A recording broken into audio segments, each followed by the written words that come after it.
Just like how everything is set up in society, like just that one bad moment, it's over with after that. Because like your life is now, we got so much social media, your life is like under a microscope. Yeah. And you can make one mistake and nobody cares about forgiveness anymore or whatever the case may be. Like, it's over with as far as your reputation. It might be harder to build back up, but people never gonna forget it just with social media and stuff like that. I'm not saying it excuses you from whatever you did or happened or whatever, but I feel like it kind of, I don't know, it's kind of weird to me how we take that one moment and then, oh, that's who they are now.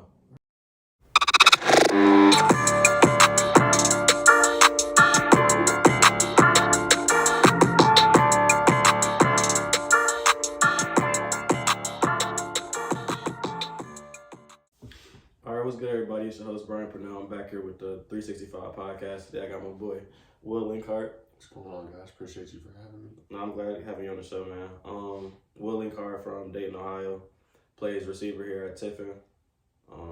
Me and Will have been trying to connect for a minute, so we finally got to sit down and do it. But today's episode is going to be like how episode 4 was with my boy Caleb Street. Just going to go like into some deeper questions. I know a lot of the other podcasts I have might be relationship based or sports or whatever, but this is going to be like a little bit on the deeper side. So like one of the first questions I got to start off with is what is something that you do today that you weren't capable of like a year ago? I would say something I wasn't capable of a year ago, but I'm like really able to do now is like really reflect and like be intact with my emotions and stuff like that. I think before that I was, kind of all over the place, more secluded, didn't really like enjoy talking to people about stuff. And I just kind of kept everything in. And I think that as life goes on and as you go through stuff, and especially as being a student athlete, you really got to talk to people about stuff because life happens, constantly 365. It's always happening to you, and hopefully with God for you. But you really got to be able to talk to people about stuff because as much as you think you can be on that island, you really got to be able to express with people and let stuff out, or it's going to eat you up. You don't want to go down a path that you can't come back from. So. What made you be able to open up and stuff like that? Was it somebody who like told you that's what you need to do, or you just felt like it was? I would just say like going through stuff, like coming to college and like having a slow start to a career. Breaking my leg my freshman year and not getting to go ball out right away. That was really hard. And then like, as like coming to college, the typical like I came up with a girlfriend, but stuff don't work out when you go through stuff like that. But luckily, like through that too, I found God through like heartbreak and stuff like that. And I was just like, I've been secluded my whole life. I really have. But even through that, like I couldn't even handle it. And I didn't want to go down a path that like, family members in the path and stuff have gone down. So I was just like, you got to do something. You got to find those people, that circle, that tight group. And, even God praying about it, but just talk about it and really letting it out. So I think life allows you to experience life better. You just have to go through it in order to make the most of it, I would say. And then I know you're talking about you being like a student athlete. Do you feel like you tie your success into your emotions or no? Because I know like for me, like when I was doing football, like if I wasn't performing well or whatever, then the rest of my day would be kind of rough or whatever. I would say 100%. I think that as athletes, we judge our life success, I guess you could say, or like how good we're doing in life is how good we're doing on the field or the court or whatever it is. And I think that's also a tough thing, and it's something that I'm sure. Well, I know we're all gonna have to learn this day is that we're people outside of our sport, right? And I don't even think I'm ready to face that honestly, but I know one day I'm gonna have to, and I think that you got to be able to know the difference between those things. That you're also a person as well as you're a player, but we played it our whole life, so we're kind of wrapped up. Right. And just being players, and that's just how it is. But one day, everybody, Shaq, Kobe, all of them, your playing days are gonna stop at one point. But I think that's sports are important because it builds a certain type of person inside of you. Yeah. Stuff that'll last you, with the family, and just going through life the rest of the time that we have. I would say so. And I was talking to my dad the other day, and everybody like by now I've like stopped playing football and like I'm running track now. But I don't regret the decision that I made as far as walking away from the game. It was probably the biggest thing I've had to do so far. Right. But like just realizing that you're not gonna be able to strap up a helmet again, or whatever the case may be.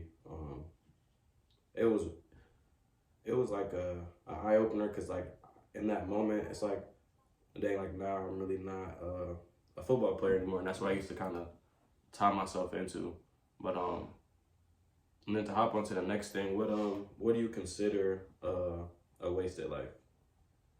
I would say a wasted life is just one where, when you finally, at the end and you're there with God and, he shows you that person that you could have been and you look nothing like him. You don't look anything like him. You didn't achieve half the things you were supposed to. You didn't tap into all those things that you could have done, all those things that you wanted to do. And most importantly, I think that if you didn't leave an impact on those around you, I know there's like questions out there that are like, what do you think, I forget what it is, honestly, but like, it's kind of like this question, but it's just like, what do you feel like you could have done different or stuff like that? Right. And it's just like lived more, do more, or, done the things that you wish you could have done and stuff like that. So I just think it's stuff that a wasted life is just stuff that, you didn't go out and get the absolute most of what God gave it for us to do. You know what I'm trying to say? Like, you didn't do everything that you could have, even when God put you in the places and the circumstances and the opportunities to make the most of it. And then, like I said, at the end, when,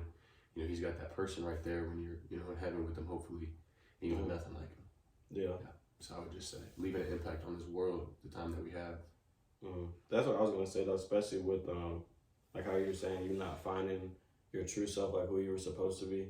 And it's kind of hard. It's kind of tricky, though, because your whole life you're figuring out who you are the whole time, and then that whole time you might be actually running from the person that you're supposed to be. 100%. I think it takes a lot of self-reflection, and honestly, I don't know if we're ever going to know until that last day. But I think we just got to try to make the most, and if we feel like everything around us is going right and God's got us on the path that, we think that he has us on, all we can do is make the most of that path.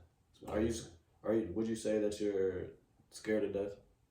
I don't think I'm scared to death. I think there's certain ways I'm scared of dying. But I don't think I'm like scared of like death itself.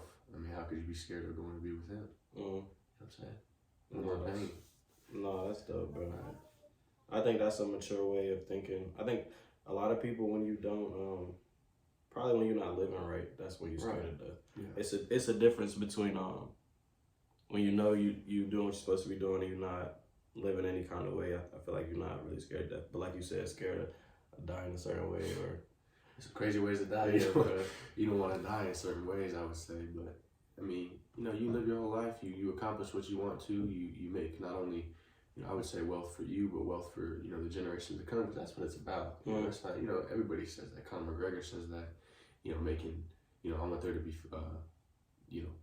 a house or cars for every single day of the week. You know what I'm saying? Like all of that, and for your kids to have enough. You know what I'm saying? That's the goal. So I think. I'm not scared of dying now, but at the same time, I have so much I want to do, there's so much I want to accomplish. So, yeah, that's what I would say. But and then, like at this stage in your life, what would you, if your life was a book, what would this chapter be called? I would say this chapter would probably be called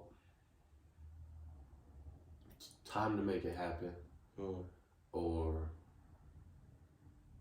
figuring out what's next. That's what I would say. And I would say that just because, like I said, it's been a slow start. I got 3 years left. I've been here for 2. I got on the field a little bit, played some special teams, but I came here to play ball, and that's what I want to do, and I want to go to the next level with it. So like I said, it's time to make it happen. It's time to, step up, and I'm going to keep doing what I can. But, like I said, stuff happens, breaking your leg freshman year sets you back.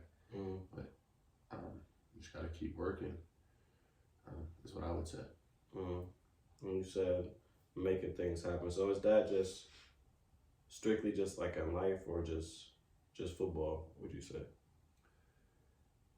For me, life is, life is ball. It's kind of what it is. So I just feel like when it's time to make it happen, it's time to quit messing around. I'm not saying I've been messing around and not been doing what I'm supposed to. Right. But at the same time, I ain't got much stats, this, that, and the other. So I just think it's time to make it happen. It's time to step up. go all out. I only got 3 years left, and then eventually I only got 2 years left, and then I only got 1 year left. You know what I'm saying? I don't want to keep saying the same thing every year. Right. So that's what I would say. But, like what could have been. What could have been, exactly. Yeah. And I know I'm giving everything I can, you know, training wise and everything like that. But it's time to see the results, I would say. No, definitely. And then are you content with where you are in life right now? Not saying like complacent or whatever, like stay up. But are you in a space right now where you're like, I'm good, just mentally, everything like that? Yeah, I would say I'm all right mentally. And like you said, never complacent. You can never be complacent, but I'm not gonna say I'm necessarily content with where I'm at, because, you know, like I said, life for me has been ball. So I haven't really, in my eyes, sometimes I even feel like a failure, to be honest with you, because I haven't really accomplished much yet. But I know that my accomplishments aren't on the field does not, you know, define who Will Linkhart is as a person. You know what I'm saying? Right. So I'm not gonna say I'm content, but I also, you know, I got a good head on my shoulders, and I do the right things in life. I try to be the best version of myself every day. So I think I'm on a good path to continuing to grow. Right. But content, no, I would say no. And what do you think is like the best and worst things about getting older? Like, I know for me, I think that like you just realize that things aren't the same anymore. Like whether it's holidays or, I feel like you kind of see the world for what it really is when you get older.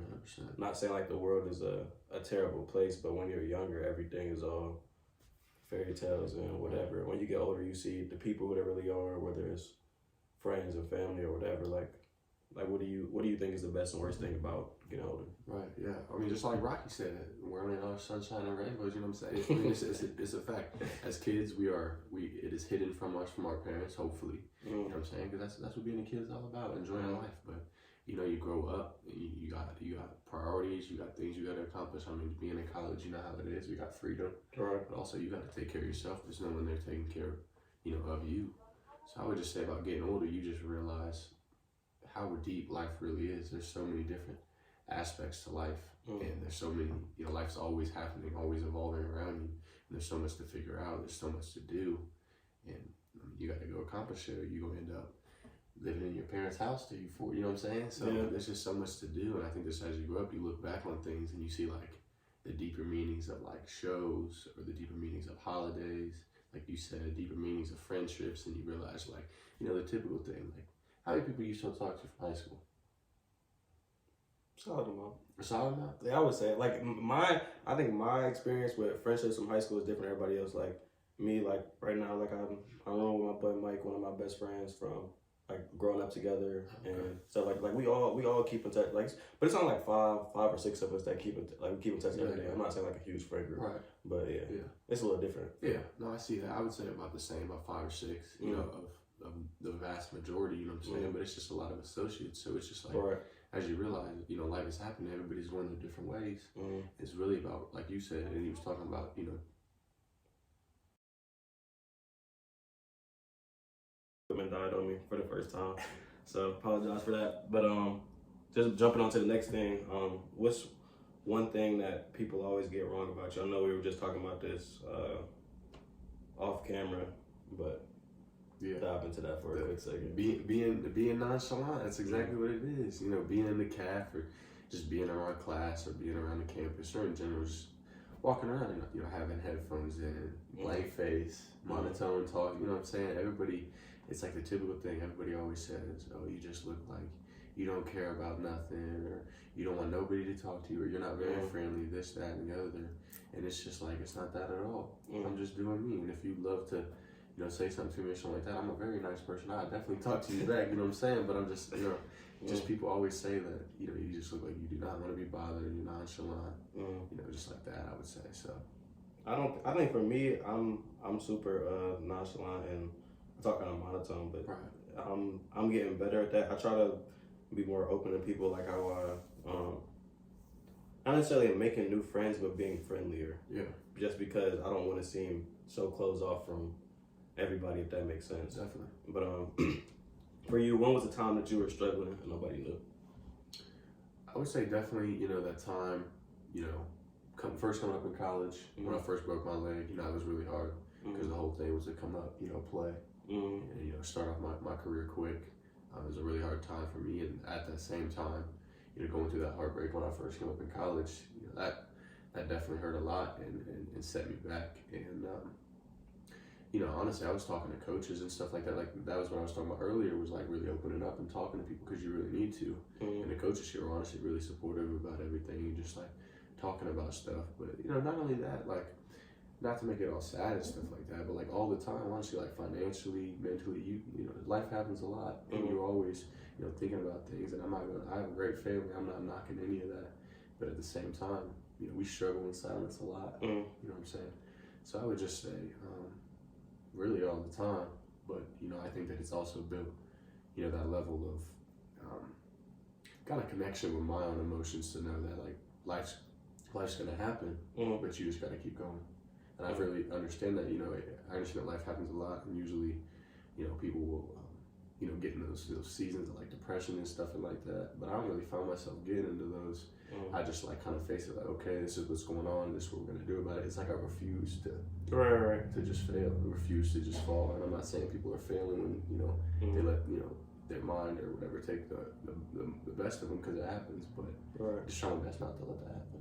And I saw this to go off what you just said, I saw this quote from Deion Sanders. He was saying he never allows himself to have a bad day, and he like went on to say that it's because you can have a bad moment but never a bad day. Right. And I feel like I used to struggle with that like earlier on, like something bad happened and you're like, oh no, I'm about to have a crappy day or whatever the case may be. But now I feel like my mindset is more like, okay, that happened, put it past. I give myself a moment, probably like 30 minutes, an hour, whatever, be upset about the whatever situation that happened, but after that, now it's time to put it behind you, find a solution or whatever, and move on from it. And I feel like that ties into you, like with everything that happened to you break your leg and all the other stuff, like just dealing with.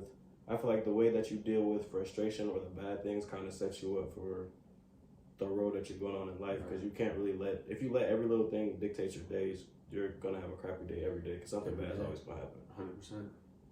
Yeah, exactly what you're talking about.